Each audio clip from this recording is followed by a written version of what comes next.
Marcos 12. Unya misulti kanila si Jesus pinaagig mga sambingay. May tao nga nagtanom og mga paras. Gikuralan niya kini ug nagkalot siyag lungag alang sa pug-anan sa ubas ug nagtukod siyag usa ka bantayan. Unya iyang gipasaupan ang parasan ug milangyaw siya. Sa pag-abot na sa tingpamukpo sa mga ubas, nagsugo siya usa ka ulipon ngadto sa mga saop aron pagkuha sa iyang bahin. Apan gibunlot sa mga saop ang ulipon, gibunala nila o gipapauli nga walay dala. Unya nagsugo na usab ang agalon og laing ulipon apan gibunala nila siya sa ulo ug ila pang gipakaulawan. Nagsugo pagayod ang agalon og laing ulipon ug gipatay nila siya.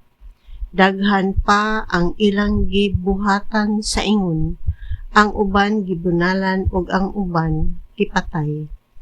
Ang wala na lamang niya ikapadala mao ang iyang tinanggang anak nga lalaki. Sa katapusan, iya nagayong gipadala ang iyang anak ngadto sa mga saop. Mingon siya, pahuron gayud nila ang akong anak. Apan nag-ing nanay ang mga saop. Kini mao ang manununod sa atong agalon. Tana ato siyang patyon aron maato na ang parasan. Busa ilang gidakop ang anak o gipatay o gitambog nila ang iyang lawas ngadto sa gawas sa parasan. Unya nangutana si Jesus, karon unsa may buhaton sa tag-iya sa parasan? Adtuon gayud niya og pamatyon ang mga saop o pasaupan niya lain ang iyang parasan. Wala ba kamo makabasa ni ining bahina sa kasulatan? Ang bato nga gisalikway sa mga magtutukod kay walay kapuslanan nahimo hinuong labing mahinungdanong bato. Buhat kini sa Ginoo ug kahigulungan gayud kini. Buot untang dakpon sa mga pangulo sa mga Hudeo, si Jesus kay nakasabot man sila nga sila ang giigo sa sambingay. Apan nahadlok sila sa mga tao. Busa mibiya sila kaniya ug nangalakaw. May pipila ka mga Pariseo ug mga sakop sa pundok ni Herodes nga gipadala ngadto kang Jesus aron pagbitik kaniya pinaagi sa iyang kaugalingong pulong. Miduol sila kaniya og miingon, magtutudlo na sayad kami nga ikaw mosulti gayud sa tinuod og dili ka mahasol sa mga hunahuna sa mga tawo kay dili ka man magsapayan sa kahimtang sa tawo. Nagtudlo ka sa kamatuoran mahitungod sa pagbuot sa Dios alang sa tawo. Busa sulti kami. Supak ba sa atong balaod ang pagbayad og buhis ngadto sa emperador sa Roma o dili ba? Apan nakasabot sa Jesus sa ilang tuyo pagbitik kaniya busa, nangutana siya, nganong naninguha man kamo sa pagbitik kanako? Dad-i akong salapi kay akong tan-awon. Busa gidad-an siya nila og salapi og nangutana si Jesus kanila. Kinsa man kiningnaw og ngalan nga gikulit dinhi? Mitubag sila sa emperador og miingon si Jesus, kung mao kana ihatag ninyo ngadto sa emperador ang iya sa emperador ug ngadto sa Dios ang iya sa Dios. Ug hibulong kaayo sila kaniya. Unya may mga Saduceo nga miduol kang Jesus. Mao kini sila ang nag-ingon nga dili mabanhaw ang mga patay. Miingon sila, magtutudlo gisulat ni Moises kining balaura. Kung mamatay ang usa ka tawo ug magbilin siyang asawa apan walay anak, ang iyang igsuon kinahanglan mga asawa sa byuda aron sila mga anak alang sa namatay. May 7 ka managsuon nga lalaki. Ang kamagulangan naminyo ug namatay nga walay anak, unya ang iyang manghod ng asawa sa byuda ug siya usab namatay nga walay anak. Mauusab kini ang nahitabo sa ikatulo nga igsoon ug ingon man sa nahibilin nga mga igsoon. Silang 7 ka managsuon naminyo sampay ug nangutak na nga matay nga walay anak. Sa katapusan namatay ang babae. Karon sa adlaw nga banhawon na ang mga patay, kang kinsa man siyang asawa nga silang 7 nakapangasawa man kaniya.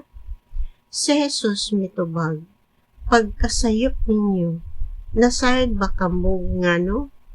Kay wala kamo makasabot sa kasulatan o sa gahom sa Dios. Kay kun ang mga patay banhawon na, may sama sila sa mga anghel sa langit, o dili na magminyo ay ang mga lalaki o mga babae. Dugang paniini bahin sa mga patay nga banhawon, wala ba kamo makabasabas sa basahon nga gisulat ni Moises mahitungod sa sampinit nga nagdilaab? Kay didto naisulat nga miingon ang Dios kang Moises, ako mao ang Dios ni Abraham, ang Dios ni Isaac, ug ang Dios ni Jacob. Sa ato pa siya mao ang Dios sa mga buhi, dili sa mga patay, busa nasayop kamo. Unya, jutay didtoy usa ka magtutudlo sa balaod nga nakabati sa panaglalis nila. Nakita niya nga maayo ang pagkatubag ni Jesus sa mga Saduceo busa miduol siya kaniya og nangutana. Unsa mang suguha ang labing manungdanon sa tanan? Itubag si Jesus, mao kini ang labing manungdanong sugo. Pamati Israel.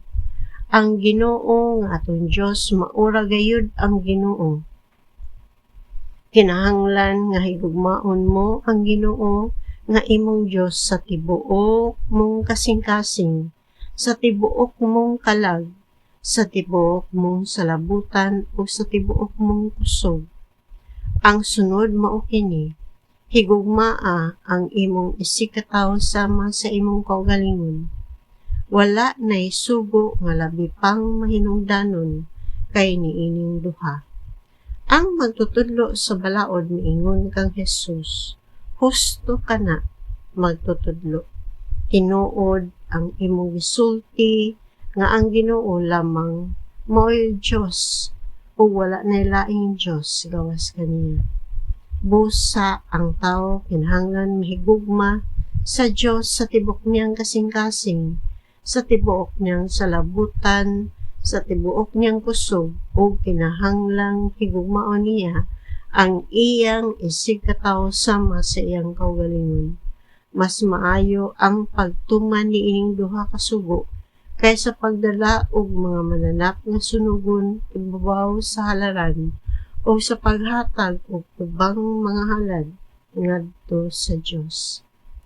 Nakamatikod si Jesus nga maalamon kaayo ang tubag sa mga magtutudlo sa balaod busa miingon siya kaniya.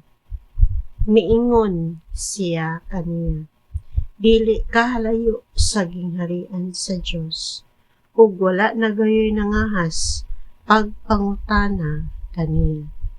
Samtang nagtudlo si Jesus didto sa templo, nangutana siya, nganong nakaingon man ang mga magtutudlo sa balaod nga ang Mesiyas kaliwat ni David? Si David dinasig sa Espiritu Santo, miingon, ang Ginoo miingon sa akong Ginoo, lingkod diri sa akong tuo, hangtod nga himuon kong tumbanan mo ang imong mga kaaway. Si David mismo mitawag kaniya Ginoo busa unsa man pagkahimo sa Mesiyas nga kaliwat ni David. Ang dakong panon sa mga tao madasigon nga namati kang Hesus. Sa iyang pagtudlo kanila si Hesus miingon, pagbantay kamo sa mga magtutudlo sa balaod nga gustong magsuroy-suroy nga magsulob og mga tag-as nga bisti og buot nga yukbuan sulod sa mga merkado. Magpili sila sa mga linaing lingkuranan sulod sa mga sinagoga o sa mga labing maayong dapit sa mga kumbira. Gilupigan nila ang mga byuda o gisakmit ang ilang mga katigayunan ug unya nagpasundayag ug tag-as nga mga pag-ampo at ubangan sa mga tao. Makalilisang gayud ang silot nga ilang madawat. Samtang naglingkod si Jesus at bang sa panudlanan sa templo, naniid siya sa mga tao nga nanghulog didto sa ilang mga halad. Daghang mga dato ang nanghulog og daghang kwarta. Unya miduol sa hulganan sa halad ang usa ka byudang kabus ug mihulog og duha ka gagmayng salapi nga tumbaga. Gitawag ni Jesus ang iyang mga tinun-an ug giingnan, sultihan ko kamo nga ang gihulog ni ining kabus nga byuda labaw kaysa gipanghulog sa uban, kay ang gihulog sa uban sobra sa ilang bahandi, apan bisan sa kakabos sa byuda mihatag siya sa tanan nga iya. Gihatag niya ang tanan nga iyang gisaligan aron mabuhi.